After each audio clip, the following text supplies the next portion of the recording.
IPS Latihan Soal 3 Bagian kedua Kelas 6 SD. Soal nomor 11, perhatikan gambar-gambar berikut. Logo perusahaan yang mengelola sumber daya alam berupa minyak bumi ditunjukkan oleh nomor A1, B2, C3, D4. Jawabannya adalah, mari kita bahas bersama. 1 adalah logo KPU, Komisi Pemilihan Umum Republik Indonesia. Adalah lembaga negara yang menyelenggarakan pemilihan umum di Indonesia. Nomor 2 adalah logo PT Kereta Api Indonesia. Adalah badan usaha milik negara Indonesia yang menyelenggarakan jasa angkutan kereta api. Yang ketiga adalah LIPI, lembaga dalam bidang riset terkait penelitian, pengembangan dan pemanfaatan ilmu pengetahuan di Indonesia. Logo keempat adalah Pertamina, merupakan badan usaha milik negara Indonesia yang bergerak di bidang sumber daya alam berupa minyak bumi. Maka jawabannya adalah D, nomor 4, yaitu Pertamina.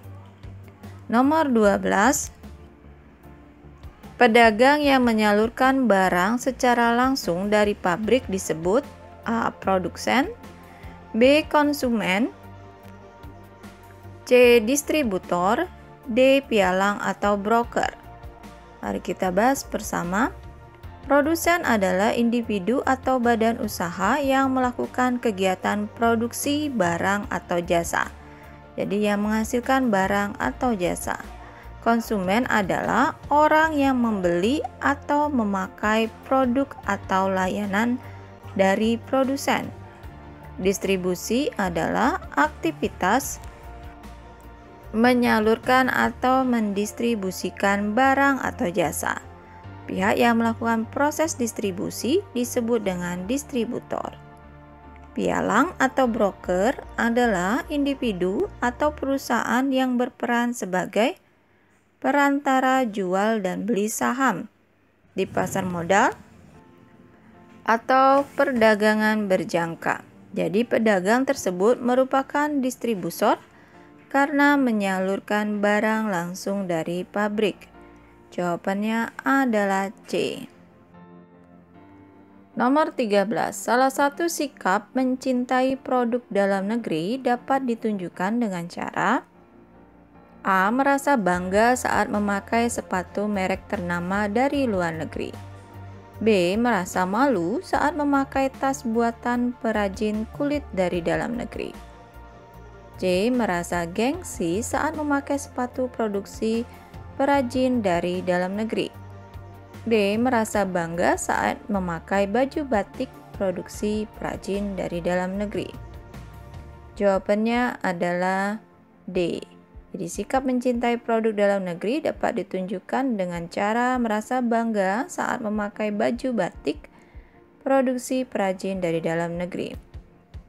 Batik merupakan salah satu warisan budaya Indonesia yang sudah diakui UNESCO. Nomor 14. Badan usaha yang didirikan atas azas kekeluargaan dan gotong royong untuk mewujudkan kesejahteraan bersama disebut A. Firma, B. Koperasi, C. Perusahaan bersama, D. Perusahaan persekutuan. Mari kita jawab. Koperasi merupakan badan usaha yang tidak mencari keuntungan karena menerapkan asas kekeluargaan. Jadi jawabannya adalah B. Koperasi. Nomor 15, berikut ini pekerjaan yang termasuk kegiatan usaha di bidang jasa adalah A. Petani, B. Peternak, C. Pedagang kaki lima, D. Supir angkutan umum. Mari kita jawab dan bahas bersama. Yang merupakan kegiatan usaha di bidang jasa adalah sopir angkutan umum, karena mengantarkan para penumpang ke tempat tujuan. Jadi jawabannya adalah D. Nomor 16, perhatikan gambar berikut.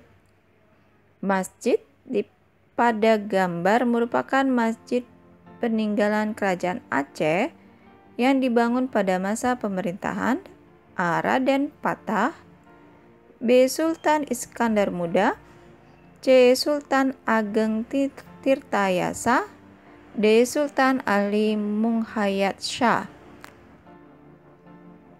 Jawabannya adalah Masjid Raya Baitur Rahman merupakan peninggalan kerajaan Aceh ketika berada di bawah kekuasaan Sultan Iskandar Muda. Maka jawabannya adalah B. Nomor 17, Candi Borobudur merupakan peninggalan kerajaan Buddha yang dibangun pada masa pemerintahan A. Bala Putradewa, B. Samaratungga, C. Wangsa Sanjaya, D. Wangsa Sailendra. Jawabannya, mari kita bahas. Candi Borobudur merupakan peninggalan sejarah bercorak Buddha yang dibangun pada masa dinasti atau Wangsa Sailendra. Jadi jawabannya adalah D. Nomor 18. Perhatikan nama-nama tokoh berikut. 1. Sunan Kudus, 2. Sunan Kalijati, 3. Sunan Gunung Kidul, 4. Sunan Bonang, 5. Sunan Ampel. Tokoh yang termasuk dalam Wali Songo atau Wali 9 ditunjukkan nomor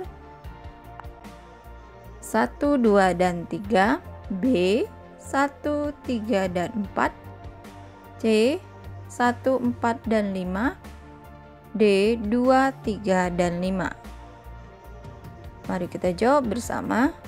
Anggota Wali Songo atau Wali 9 adalah Sunan Gresik atau Maulana Malik Ibrahim, Sunan Bonang Raden Makdum Ibrahim, Sunan Kudus Jafar Sadiq, Sunan Kalijaga Raden Said, Sunan Ampel Raden Rahmat, Sunan Derajat Raden Kasim, Sunan Giri Raden Paku atau Ainul Yakin, Sunan Muria Raden Umar Said. Jadi jawabannya adalah C, 1, 4, dan 5. Soal nomor 19. Bangunan berikut yang merupakan peninggalan sejarah Kerajaan Mataram Buddha yang masih berdiri tegak dan menjadi objek wisata adalah, lihat pada gambar.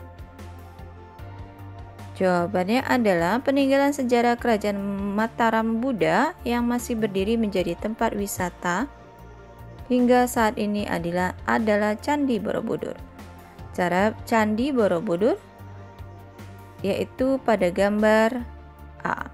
Jadi jawabannya adalah A, gambar Candi Borobudur. Nomor 20. Julukan bagi negara Indonesia yang sebagian besar penduduknya bekerja di bidang pertanian adalah A. Negara agraris, B. Negara maritim, C. Negara kepulauan, D. Jamrut Khatulistiwa. Mari kita bahas bersama dan kita jawab. Negara agraris adalah negara dengan sebagian besar penduduknya bekerja pada bidang pertanian. Negara maritim adalah suatu negara yang memiliki area laut yang lebih luas daripada daratan sebagai bagian dari wilayahnya. Negara kepulauan yaitu negara pulau yang wilayahnya terdiri atas satu gugus kepulauan besar atau lebih dan dapat mencakup pulau-pulau lain. Jamrut Khatulistiwa negara yang tepat berada di garis khatulistiwa atau ekuator. Jadi, negara yang sebagian besar penduduknya bekerja di bidang pertanian disebut sebagai negara agraris. Pilihan A.